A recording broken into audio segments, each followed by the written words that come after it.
reales de secuestro.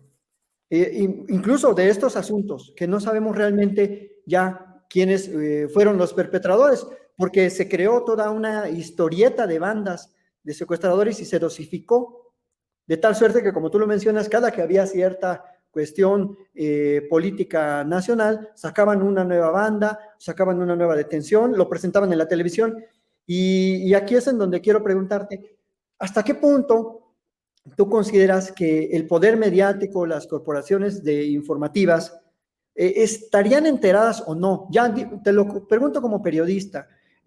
¿Hasta dónde llega esa ética de los periodistas o ese límite de su responsabilidad de la información?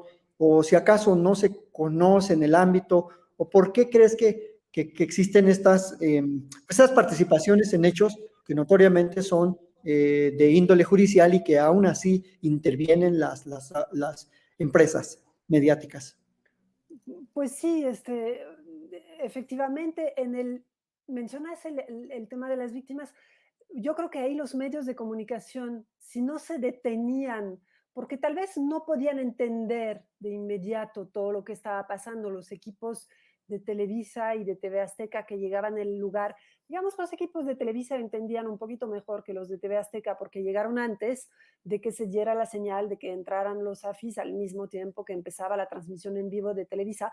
O sea, era una actuación policial para las cámaras y no algo que las cámaras estuvieran grabando y que estaba ocurriendo de manera independiente en la realidad. No era una operación policial que las cámaras seguían. Era una operación policial para las cámaras donde el propio Carlos Loret de Mola, según el testimonio de Laura Barranco, su ex colaboradora, que lo dará mañana en la audiencia, ella ratifica, o sea, testifica cómo él daba la señal de cómo empezaba, cuando empezaba la operación policial, ¿no? Ahí, digamos, ellos sabían que estaban transmitiendo algo que no estaba ocurriendo en vivo, sabían que estaban transmitiendo algo que ellos en lo que ellos habían participado, digamos, en la preparación de esa escena, ¿no? En la escenificación ajena a la realidad, ellos participaron.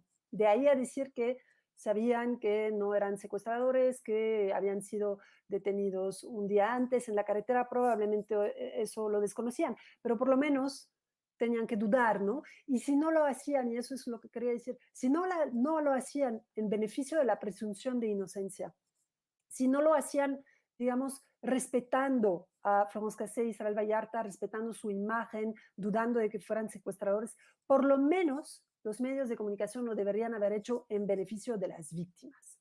Porque tal como hoy no podemos prejuzgar de la culpabilidad de Luis N. o de como entonces no teníamos que prejuzgar de la culpabilidad de Israel Vallarta y Florence Cassé, tampoco podemos como medios de comunicación, y yo veo algunos que se van al otro extremo, ¿no? Tampoco podemos decidir que las víctimas no son víctimas, ¿no? O que las víctimas mintieron, o que las víctimas acusan falsamente. Yo creo que las víctimas no mintieron, las víctimas fueron presionadas para mentir en todo caso. Y eso no las hace menos víctimas. Yo creo que las víctimas en ese caso son completamente víctimas y doblemente víctimas, porque si tal vez fueron víctimas de secuestro, por parte de una banda de secuestradores real, no la del Zodíaco, no Florence Cassé y Israel Vallarta, en todo caso sí fueron víctimas de secuestro por parte de la autoridad.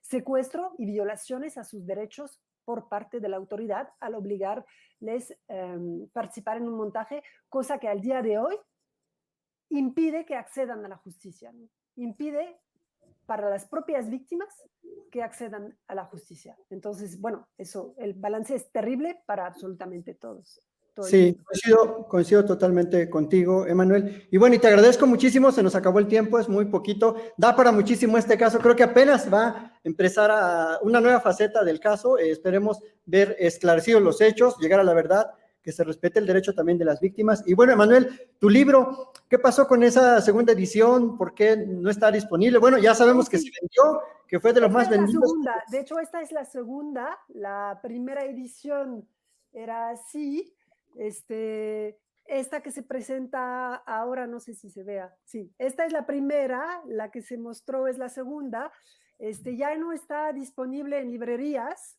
eh, por un tema bueno, en fin, con la editorial ya no está disponible, pero voy a voy a, digamos, organizar la venta a través de internet por otro canal, ¿no? Bueno, Porque hay mucha gente que lo está buscando, sí.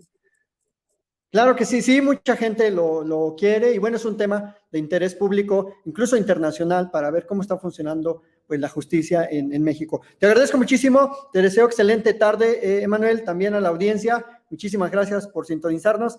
Que tengan todos un excelente domingo. Buena tarde, muchas Muchísimas gracias. gracias.